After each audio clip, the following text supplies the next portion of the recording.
Le réseau SAGIR est un réseau national de surveillance épidémiologique de la faune sauvage. Les bases de la surveillance ont été établies en 1968 et le réseau a vu le jour en 1986.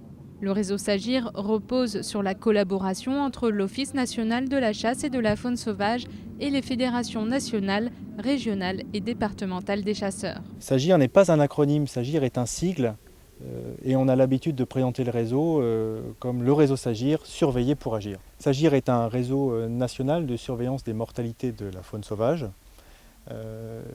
Alors surveiller la mortalité, pourquoi? Pour connaître les maladies de la faune sauvage, connaître les impacts de l'utilisation des pesticides sur les animaux sauvages et tout cela évidemment dans un objectif de gestion des espèces sauvages et en particulier du gibier. Lorsqu'un observateur de terrain trouve un animal mort ou moribond, il le signale aux fédérations départementales des chasseurs et aux services départementaux de l'ONCFS. Les interlocuteurs techniques départementaux évaluent la pertinence de l'observation et coordonnent la collecte des animaux. Ils sont 2 par département, un au sein de l'office et un au sein de la fédération des chasseurs. Ils appellent alors un agent de l'environnement de l'Office national de la chasse et de la faune sauvage ou un technicien des fédérations qui se rend alors sur place. Ici, c'est un technicien de la fédération des chasseurs qui fait le déplacement. Ce lapin, en fait, vous l'avez trouvé mort ce matin. Oui, il était blessé ou non, il était déjà mort? Non, il était déjà mort. Je l'ai trouvé tel quel, on n'y a pas tel touché. Quel, vous n'y avez pas touché. On va le faire analyser donc, par le laboratoire vétérinaire départemental et puis on vous préviendra de toute façon. D'accord. Donc là, en fait, je suis en train de remplir ce qu'on appelle la fiche SAGIR, en fait, qui va permettre d'accompagner le cadavre qu'on vient de récolter jusqu'au laboratoire vétérinaire départemental. La fiche SAGIR, munie d'un numéro unique, assure la traçabilité des résultats.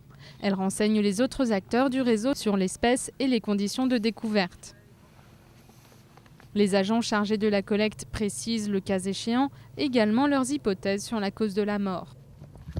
Ici, ce sont des agents de l'ONCFS qui ont été sollicités après la découverte d'un oiseau mort. On dirait un jeune faucon cresserelle. Hein. Oui. Il a l'air assez en bon état, donc on va le prélever, puis on va l'amener au laboratoire. Le bréchet pas saillant, donc apparemment c'était un oiseau Oui, qui se nourrissait bien. Qui se nourrissait bien. Ok. Il n'y a pas de plumes autour, il n'a pas été prédaté. Non, j'en ai pas trouvé. Au cours du ramassage et de l'observation, certaines règles d'hygiène et de sécurité doivent impérativement être respectées. Alors il y a toujours des risques liés au ramassage d'un animal mort, donc comme cet animal-là. Donc on met toujours des gants en latex qui sont jetables. On les jette bien sûr après l'utilisation. Et puis donc ça évite la transmission des maladies de l'animal mort ou moribond sur notre peau ou pour notre organisme. Donc c'est une protection très importante et minimale. Les risques ne sont pas les mêmes en fonction de l'espèce ramassée ou de l'agent pathogène suspecté. Il existe des niveaux de protection renforcés, notamment lors de gestion de crise style des suspicions de H5N1 ou de mortalité massive d'oiseaux, où on ne sait pas exactement à quelle pathologie nous avons affaire. Donc dans ces cas-là, la collecte se fait en plus des gants, se rajoute le port de lunettes, de masques et d'une blouse pour avoir vraiment une protection plus importante.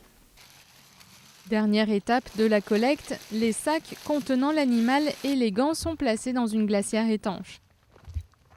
Une barrière de protection supplémentaire pour le conducteur.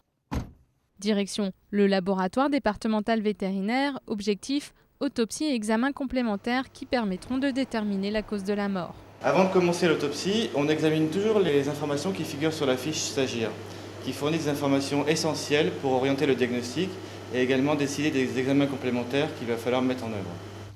Après examen externe du lapin, le vétérinaire procède à l'ouverture des cavités thoraciques et abdominales.